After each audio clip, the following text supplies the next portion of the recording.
महाराज के आनंद की जय। अनुग्रह मन्य मान है।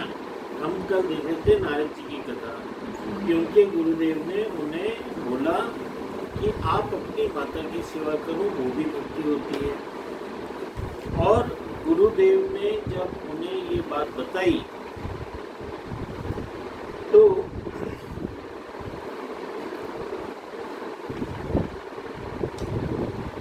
उसके साथ गुरुदेव ने उन्हें भगवत भक्ति प्रदान करी। क्या बोला उन्होंने? तन आपके परिवार को चाहिए और मन किसको चाहिए? भगवान। मन चाहिए कृष्ण को चाहिए, भगवान को। तो मन हमारा भगवान के पास रहना चाहिए और तन हमारा परिवार के पास रहना चाहिए। इससे क्या होगा कि हमारा मन भी शुद्ध होगा और सेवा से, परिवार के सेवा करने से हमारा तन भी शुद्ध होगा।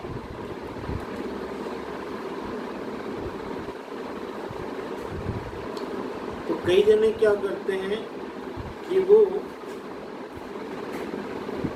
नाम जप तो करते हैं लेकिन काउंटिंग करते हैं। डोंगरी जी महाराज को एक दिन आके बोला, जी मैंने 3 करोड़ मंत्र जाप कर लिए, अब मैं पूर्णाहुति करना चाहता हूँ। महाराज बोलते हैं कि जाप की भी कोई पूर्णाहुति होती है? अरे करते रहो जब तक आपके घट में प्राण है। श्वास श्वास पर नाम ले, श्वास श्वास होता है ना, तो उसके ऊपर परमेश्वर का नाम लेना चाहिए। राम नाम की लूट है, लूट सके तो लूट, अंत काल में पछताएगा जब प्राण जाएंगे। अभी हमारे जीवन के अंदर जितना हम भगवान का नाम ले सकते हैं अभी ले लो, क्योंकि इसकी लूट पड़ी हुई। अंत काल पछताएगा और जब मृत्यु आएगी उस समय जिसने नाम नहीं लिया होगा ना, उसको पछताना पड़ेगा। एक बड़ी इंटरेस्टिंग स्टोरी है। एक अमेरिका से IT professional software engineer India आया तो वो एक गांव में रहता था। तो जब वो गांव में रहता था तो उसके गांव में जाने के लिए नदी पार करनी पड़ती है।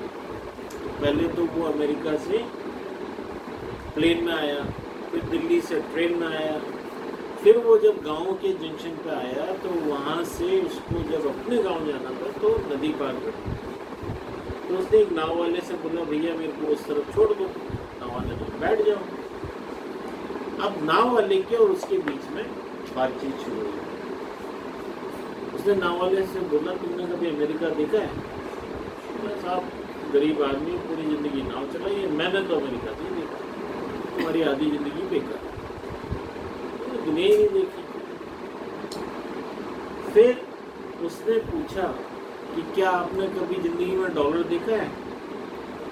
बोले साहब मैं तो यहाँ गरीब आदमी हूँ, चवन्नी अठन्नी दिख जाती है, बस वही बहुत है, तुम्हें डॉलर वॉलर नहीं देखी, तुम्हारी 75 जिंदगी देखी। फिर थोड़ी देर चला, बोला तुम कभी मर्सिडीज कार में बैठे हो? बोले साहब टाइम ही नहीं मिलता है, परिवार पालना है, नाव चलानी पड़ती है और नाव में सुबह से लेकर शाम तक लोग आते जाते रहते हैं, उसी में दिन निकल जाता है। मैं तो गाड़ी में नहीं बैठा, मर्सिडीज की बात कर रहा हूँ। तो आपकी 90% किया क्या है आप? अब इतने में क्या हुआ, नाव बीच में आ गई और नाव वाले ने देखा कि उसकी नाव के नीचे जो पैच लगाया हुआ था वो निकल गया, तो नाव में पानी भर गया।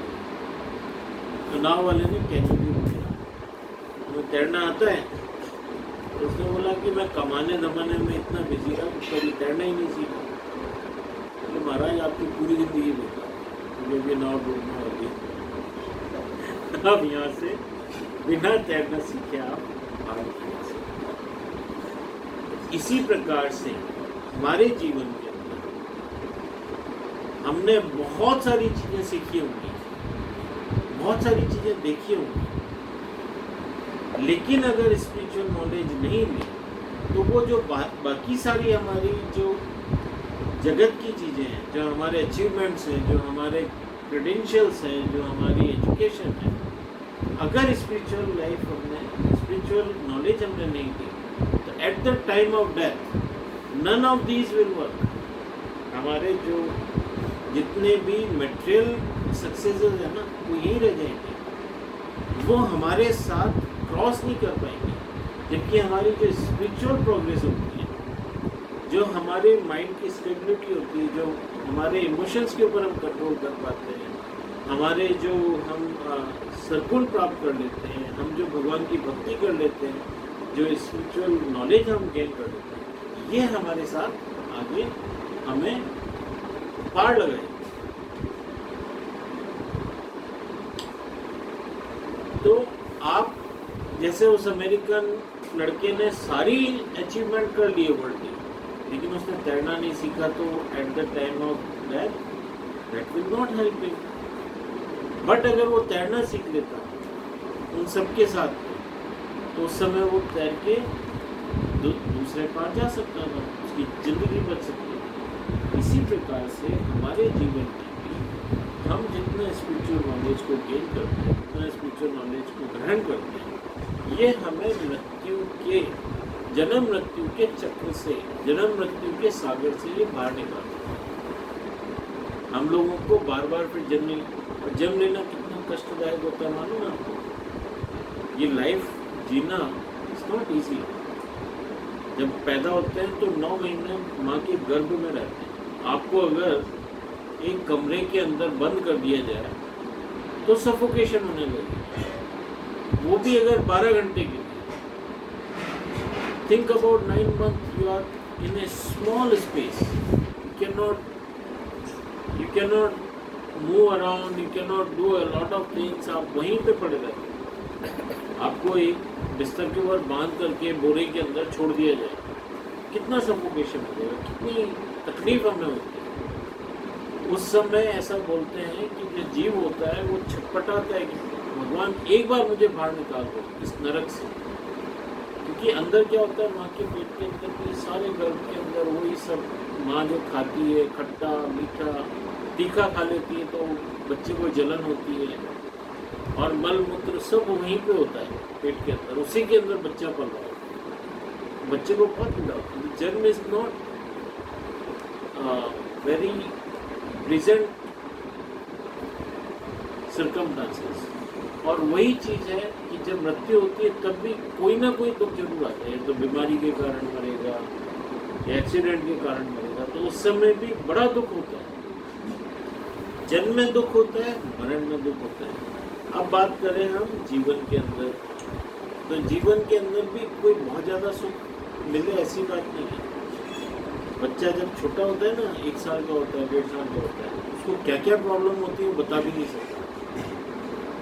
अभी बच्चा सो रहा है और कॉकरोच चल के उसके पास आ गया, उसके ऊपर चढ़ गया, यू कैन नॉट प्रोनाउंस कि मेरे ऊपर कॉकरोच आ गया, वो कपड़ों में घुस गया। अभी वो सिर्फ रोने के अलावा कुछ नहीं कर सकता। माँ को पता ही नहीं कि कॉकरोच उसके कपड़ों में चला गया। कोई चींटी जाके काट ले, कोई बिच्छू काट के चला जाए। कई बार तो माँ की नज़र जाती है कि बिच्छू ने काटा है, निशान देख करके, नहीं जाती है तो पता ही नहीं लगता, काट के चला जाता है। तो उस समय असहनीय पीड़ा को उसको सहन करना पड़ता है, उसके बाद चॉइस नहीं होती। फिर जब हम बड़े होते हैं तो फिर हमें तरह तरह के लोग मिलते हैं। कई जने हमारा उपहास करते हैं, मजाक बनाते हैं, कई जने हमारा एडवांटेज लेते हैं, कई जने हमें बेवकूफ़ बनाते हैं, और उसके बाद बहुत पीड़ा होती है, हमें इमोशनली बहुत पीड़ा होती है। इस तरह से जीवन के अंदर भी हम लोगों को बहुत ज़्यादा सुख मिलता है, ऐसा नहीं है। और इन सब दुख, कई बार फाइनेंशियल प्रॉब्लम आती है, कई बार हमें फिजिकल प्रॉब्लम आती है, इन सब प्रॉब्लम से हम जब निकलते हैं तो फिर क्या होता है, पीड़ा, हम इन सब दुखों से निकल करके फिर अगले जन्म की तैयारी करते हैं, फिर से यही चक्र वापस से शुरू होता है। लेकिन ऐसे में गुरुदेव बोलते हैं कि अगर हम भगवान की भक्ति प्राप्त कर लें, भगवान का ज्ञान प्राप्त कर लें, तो हम इस जन्म मरण के चक्र से निकल जाएंगे, छूट जाएंगे। फिर हमें दोबारा जन्म लेने की जरूरत नहीं है, फिर हमें इतनी पीड़ाएं भोगने की जरूरत नहीं है। ऐसा यहाँ पर उन्होंने कहा कि भाई इन सब चीज़ों के लिए कोई लिमिट नहीं होती, भगवान का नाम हम आप जितना चाहें लो। नारद जी ने कहा कि मेरे गुरुदेव ने मुझे आज्ञा की कि 32 लाख नाम जाप करना, तुम्हें अनुभव होगा, जब होने के बाद तुम्हारा क्या जीवन प्रारंभ होगा। भगवान कैसी लीला कर रहे हैं इसे कोई नहीं समझ सकता। कदाचित तुम्हारी माता की बुद्धि में सुधार हो जाएगा, कदाचित भगवान माता को अपने पास ले जाए। बेटा माँ को पसंद है वैसा ही करना, माँ को पसंद हो वैसा ही बोलना, माता को मान देना, माता को वंदन करना।